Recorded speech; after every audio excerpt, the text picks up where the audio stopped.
America అధ్యక్షుడు Donald Trump సుంకాల విషయంలో కాస్త వెనక్కి తగ్గారా?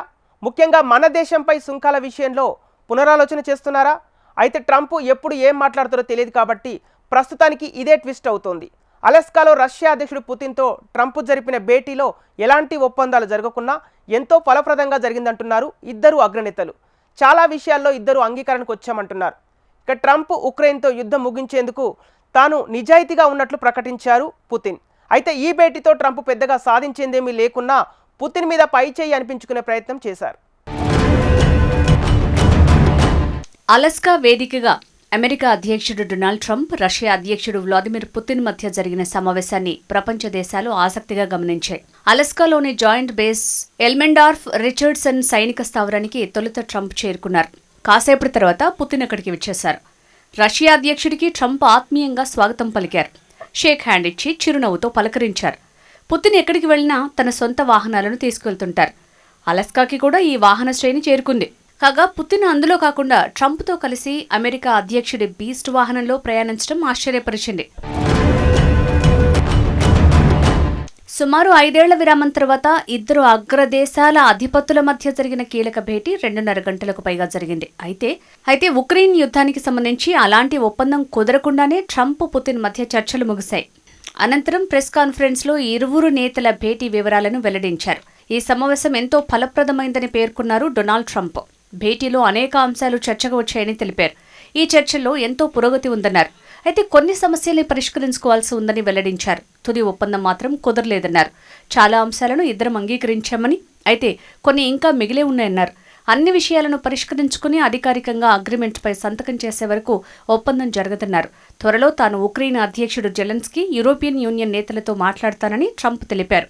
I believe we had a very productive meeting. There were many points that we agreed on. Most of them, I would say, a couple of big ones that we haven't quite gotten there, but we've made some headway. So there's no deal until there's a deal. But we had an extremely productive meeting and many points were agreed to. There are just a very few that are left. Some are not that significant. One is probably the most significant. But we have a very good chance of getting there. We didn't get there, but we have a very good chance of getting there. అనంతరం Putin మాట్లాడుతూ ఇరు దేశాల భాగస్వామ్య చరిత్రకు ఈ వేదిక నిదర్శనమన్నారు. Alaska సమావేశం చాలా నిర్మాణాత్మకంగా జరిగిందన్నారు. ఉక్రెయిన్తో యుద్ధం ముగించేందుకు తాను నిజాయితీగా ఉన్నట్లు తెలిపారు. ఈ సమావేశం వివాదానికి ముగింపు పలకడానికి ఆరంభంగా అభివర్ణించారు. ట్రంప్తో తనకున్న సంబంధం వ్యాపారం లాంటిదని పేర్కొన్నారు. ఇరు దేశాల మధ్య సంబంధాల విషయంలో క్లిష్ట కాలంలో అధ్యక్షుడు ట్రంప్తో మాస్కో మంచి సంబంధాలు ఏర్పరచుకుందని పుతిన్ వెల్లడించారు. ఇందులో ట్రంప్ చొరవను ప్రశంసించిన పుతిన్, ఉక్రెయిన్కు భద్రత కల్పించాలన్న అమెరికా అధ్యక్షుడి వాదనతో తాను ఏకీభవిస్తున్నట్లు చెప్పారు. తాను అధికారంలో ఉంటే ఉక్రెయిన్పై రష్యా దండయాత్ర జరిగేది కాదని ట్రంప్ పదే చెప్తున్నారన్న ప్రశ్నకు పుతిన్ బదిలిస్తూ, అవును, ఆ విషయాన్ని నేను ధృవీకరిస్తున్నా అని అన్నారు. ట్రంప్ వైట్ హౌస్లో ఉండుంటే ఈ యుద్ధం ప్రారంభమయ్యేది కాదన్నారు.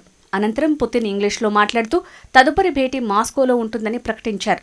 దీనిపై ట్రంప్ స్పందిస్తూ ఆహ్వానం ఆసక్తికరంగా ఉందని, అది జరుగుతుందని ఆశిస్తున్నానని అన్నారు. We'll speak to you very soon and probably see you again very soon. Thank you very much, Vladimir. Next time in Moscow. Oh, that's an interesting one. I don't know. I'll get a little heat on that one, but I could see it possibly happening. Thank you very much, Vladimir. And thank you all. Thank you. ఇదిలా ఉంటే Donald Trump Russia నుంచి చమురు కొనుగోలు చేస్తున్న దేశాలపై సుంకాల విషయంలో వెనక్కి తగ్గారా? తాజా పరిణామాలు గమనిస్తే ఇది నిజమేనని ఆయనే స్వయంగా సంకేతాలిస్తున్నారు. రష్యా నుంచి కొంటున్నా, ఎగుమతి చేస్తున్న దేశాలపై అదనపు సుంకాలు ఉంటాయని ట్రంప్ హెచ్చరిస్తున్న సంగతి తెలిసిందే. ఈ విషయంలో ఇప్పుడు పునరాలోచిస్తున్నాను అనే జవాబే వినిపించింది. పుతిన్తో కీలక భేటీ తర్వాత ఈ వ్యాఖ్యలు చేయటం గమనార్హం. మరోవైపు రష్యా నుంచి చమురు కొనుగోలు విషయంలో భారత్ దూరమైందంటూ డొనాల్డ్ ట్రంప్ సంచలన వ్యాఖ్యలు చేశారు. భవిష్యత్తులో భారత్పై అదనపు సుంకాలు విధించే ఆలోచన కూడా తనకేం పెద్దగా లేదని స్పష్టం చేశారు. అలస్కాలో పుతిన్తో భేటీకి ముందు విమాన ప్రయాణంలో ఓ వార్తా సంస్థకు ఇచ్చిన ఇంటర్వ్యూలో ట్రంప్ ఈ వ్యాఖ్యలు చేశారు. పుతిన్ని ఉద్దేశించి మాట్లాడుతూ, ఇప్పటికే ఓ క్లయింట్ని కోల్పోయారు.